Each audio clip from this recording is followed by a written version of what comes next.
فضان کی طبیعت بہت خراب ہے۔ 2 دن سے بخار رہنے لگا ہے، اسکول بھی نہیں جا رہا۔ ڈاکٹر کو روز دکھا رہا ہوں مگر وہ تمہیں بہت مس کر رہا ہے۔ تم اسی وقت چلو، پھر کبھی رہنے آ جانا۔ انہوں نے تفصیلی بتایا تو وہ ہونٹ دانتوں تلے دبا گئی۔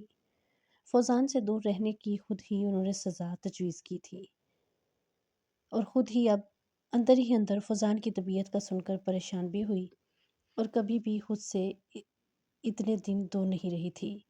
نہ جانے کیسے اپنے دل کو مار رہی تھی، صرف اور صرف اس شخص کی وجہ سے، مگر اب دل فوزان کے پاس اڑ کر پہنچ جانے کو مچل اٹھا تھا۔ بہت زیادہ خراب ہے طبیعت اس کی، فکر مندی اس کے چہرے پر چھائی ہوئی تھی۔ اسی لیے تو آیا ہوں، انہوں نے نپے تلے انداز میں جتایا تو وہ خاموشی سے اٹھ گئی۔ میں فوزان کی وجہ سے ہتھیار ڈالنے پر مجبور ہوا ہوں، لیکن اس کا یہ مطلب نہیں کہ تمہیں میں تمہاری حماقتوں سمیت نظر انداز کر رہا ہوں۔ تم فوزان کو سمجھاؤ، آہستہ آہستہ وہ بہل جائے گا۔ راستے میں وہ کہہ رہے تھے، وہ جو خوش فہم ہو رہی تھی کہ شاید دل میں کہیں نرم گوشہ بیدار ہو گیا ہو، چھن سے اندر کچھ ٹوٹ گیا۔ آنکھیں بے وقتی پر بھر آئیں۔ روکے گاڑی یہاں، مجھے نہیں جانا آپ کے ساتھ۔ اپنی اس ناقدری و تذلیل پر وہ مزید چپ نہ رہ سکی۔ بھرائی آواز میں کہا تو شہباز حیدر نے اسے گھورا۔ وہ آپ کا بیٹا ہے، سمجھا لیں آپ خود اسے۔ میرے کندھے پر رکھ کر کیوں بندوق چلا رہے ہیں؟ آپ کو تو ذرا بھی خدا کا خوف نہیں؟ کوئی یوں بھی کسی کے جذبات سے کھیلتا ہے؟ وہ ہاتھوں میں چہرہ چھپا کر رو پڑی۔ شہباز حیدر خود کو خاصا بے بس محسوس کرنے لگے۔ سمجھ نہ آئی کہ وہ اس نالائق جذباتی دیوانی لڑکی کو کیسے سمجھائیں۔ اپنی سختی کا نتیجہ دیکھ چکے تھے، جبکہ نرمی انہوں نے سر جھٹکا۔ میں اس لیے قیوم چچا کے ساتھ نہیں آئی تھی، اور اب آپ اپنے آنسو صاف کرتے بے حس بنے شہباز حیدر کو دیکھا۔ مجھے ایک دفعہ ہی جان سے مار دیں، یہ قسطوں سے مارنے کا مزہ کیوں لے رہے ہیں؟ وہ رو پڑی۔ شہباز حیدر نے سختی سے لب دانتوں تلے دبا لیے۔ اب ان کا کوئی بھی غیر متوقع جذباتی جملہ اس کم عقل لڑکی کو مزید بکھیر سکتا تھا۔ میں نے جان بوجھ کر محبت نہیں کی تھی، یہ جذبے تو خود دل میں جگہ بناتے ہیں۔ مجھے اندازہ ہوتا کہ ان جذبوں کی سزا فوزان سے دوری ہے تو خود کو روک لیتی، مگر بہت روکا تھا، یہ دل کب ماننا تھا؟ شہباز حیدر کو لگ رہا تھا کہ ان کا سب جواب دے رہا ہے۔ میں آپ سے کبھی کچھ نہیں مانگوں گی، پلیز۔ فوزان کو مجھ سے دور نہیں کریں۔ آنسو بھری آنکھوں سے وہ اس کے سامنے التجائیہ بیٹھی تھی۔ شہباز حیدر نے خاموشی سے ایک گہری سانس کھینچی، پھر اس کے بعد گھر آنے تک ایک طویل خاموشی تھی۔ وہ گھر آئی تو فوزان کی حالت دیکھ کر مجرم سی بن گئی۔ اسے خود پر ندامت ہونے لگی۔ شکایتی نظروں سے شہباز حیدر کو دیکھا جو خود نظریں چرا گئے تھے۔ وہ مزید تلخ ہوئی۔ کیا ہوا تھا میرے فوزی کو؟ اسے ساتھ لگائے اس نے محبت سے پوچھا تو وہ رونے لگا۔ مما کہاں تھیں آپ؟ بابا کہہ رہے تھے آپ چلی گئی ہیں واجد انکل کے ہاں، اب نہیں آئیں گی۔ کیوں گئی تھیں آپ؟ آپ کو پتہ ہے میں آپ کے بغیر نہیں رہتا۔ لاؤنج میں اس وقت سبھی موجود تھے۔ اس نے غصے سے شہباز حیدر کو دیکھا۔ وہ چہرہ پھیر گئے تو عشا واجد کا دل بھر بھر چلنے لگا۔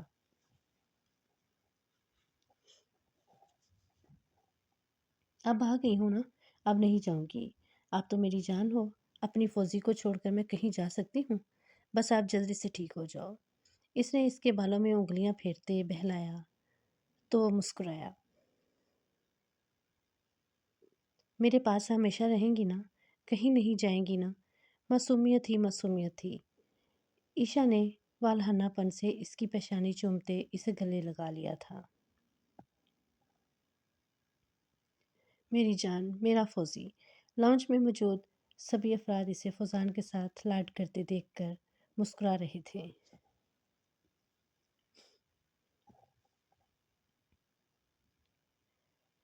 کس طرف جاؤں؟ یہ سوچتی نہیں رہی۔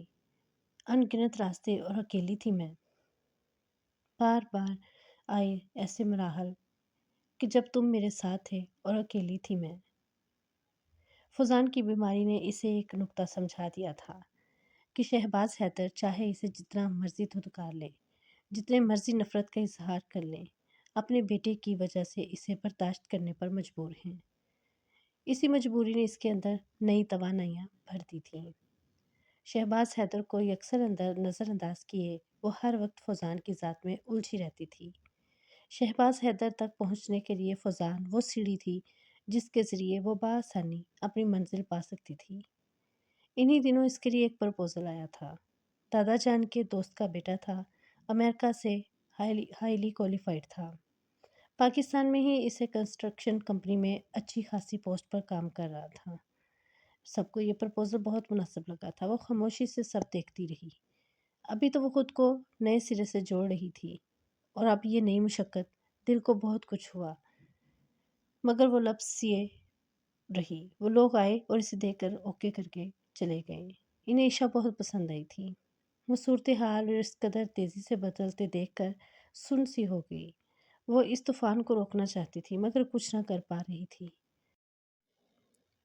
اس رات فضان کے سونے کے بعد وہ ساری رات پریشانی سے ٹہلتی رہی مگر کچھ فیصلہ نہ ہوا۔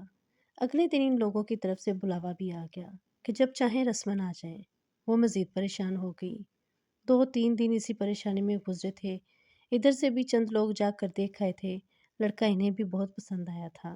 تقریباً دونوں کی جانب سے ہی معاملہ سیٹ ہی تھا، بس رسم ہونا باقی تھی۔ شادی عشا کے MSc کے بعد فائنل تھی۔ وہ حالات کو اس قدر تیزی سے بدلتے دیکھ کر الجھ گئی۔ بہت سوچ سمجھ کر اس نے محسن جاوید سے ملنے کا ارادہ کیا تھا یونیورسٹی سے واپسی پر۔ وہ سیدھی اس کے آفس پہنچی تھی۔ آفس کا ایڈریس اس نے باتوں ہی باتوں میں مہوش بھابھی سے لے لیا تھا۔ اچھی خاصی بڑی کمپنی کے چیف ایگزیکٹو کی پوسٹ پر مصروف فائز تھے۔ وہ کنفیوز تھی۔ اس کی سیکرٹری سے اندر اطلاع بھجوا کر انتظار کرنے لگی۔ 2-3 منٹ بعد اسے اندر بلا لیا گیا تھا۔ وہ دھڑکتے دل کے ساتھ اس کے آفس میں داخل ہوئی۔ السلام علیکم۔ اتنا بڑا قدم زندگی میں پہلی مرتبہ اٹھا رہی تھی، اس وقت گھبراہٹ لازمی تھی۔ وعلیکم السلام، پلیز آئیے، تشریف رکھیے۔ محسن جاوید نے اٹھ کر اسے ویلکم کیا تھا۔ وہ خاموشی سے ٹیبل کے سامنے پڑی کرسیوں پر سے ایک پر ٹک گئی۔ میں عشا واجد ہوں، اس نے اپنے آپ کو سنبھال کر بتایا۔ جی میں جانتا ہوں۔ عشا نے حیران ہو کر اسے دیکھا تو وہ فوراً بولا، دراصل امی کے پاس آپ کی تصویر دیکھی تھی۔ آپ یہاں خیریت؟ وہ سر جھکا گئی۔ مجھے آپ سے ضروری بات کرنا تھی۔ اس نے ہمت کی۔ جی کیوں نہیں، پہلے ٹھہریں، یہ بتائیں کیا لینا پسند کریں گی؟ انٹر کام کا ریسیور اٹھا کر اسے پوچھا تو اس نے نفی میں سر ہلایا۔ پلیز اس تکلیف کو رہنے دیں، میں یونیورسٹی سے سیدھی یہاں آئی ہوں، مجھے گھر بھی جانا ہے، مگر کچھ تو ہونا چاہیے نا۔ وہ بزید ہوا۔ مجھے حاجت نہیں، ورنہ میں آپ کو منع نہ کرتی۔ اوکے ایسی وش۔ اس نے ریسیور واپس رکھ دیا۔ جی کہیے، میں کیا خدمت کر سکتا ہوں آپ کی؟ عشا کا نارمل انداز دیکھ کر وہ بھی فوراً موضوع کی طرف آیا تھا۔ آپ کو علم تو ہوگا، آپ کو ہماری فیملی کس سلسلے میں سوچ رہی ہے۔ دیکھیں محسن صاحب، میں آپ کو کسی بھی قسم کے اندھیرے میں نہیں رکھنا چاہتی۔ میں آپ سے شادی نہیں کرنا چاہتی۔ جی؟ عشا کے نارمل رویے پر وہ الجھا ضرور تھا، اندازہ تھا کہ یہ بات ہوگی۔ اس کی وجہ پوچھ سکتا ہوں؟ اس نے سنجیدگی سے عشا کے چہرے کو دیکھا۔ وہ گردن ہلا گئی۔ میں کسی اور کو پسند کرتی ہوں۔ مجھے نہیں پتا وہ شخص میرے مقدر میں ہے یا نہیں، مگر میں کسی اور شخص کی بھی زندگی تباہ نہیں کرنا چاہتی، چاہے وہ آپ ہی کیوں نہ ہو۔ میری محبت یک طرفہ ہے، اس کے باوجود میں آپ سے شادی نہیں کر سکتی۔ وہ آستگی سے سب کہہ گئی تھی۔ وہ خاموشی سے عشا واجد کو دیکھے گیا۔ وہ اٹھ کھڑی ہوئی۔ میرے جذبات سے میری فیملی لا علم ہے۔ میں اگر آپ کے پرپوزل سے انکار کرتی تو انہوں نے وجہ پوچھنی تھی۔ میرے پاس اپنی یک طرفہ محبت کا کوئی جواز نہ تھا کہ جس کو بنیاد بنا کر میں انکار کرتی۔ اس لیے آپ کو حقیقت کا بتانا ضروری سمجھا ہے۔ آپ میرے جذبوں سے باخبر ہونے کے باوجود اپنے والدین کی بات مانیں گے تو آپ کو مجھ سے کچھ حاصل نہیں ہوگا۔ پلیز ٹھنڈے دل سے ضرور سوچیے گا۔ میں آپ کے جواب کی ضرور منتظر رہوں گی۔ نم آلود آنکھوں بھرائی ہوئی آواز میں کہہ کر وہ وہاں رکی نہیں تھی، چلی گئی تھی۔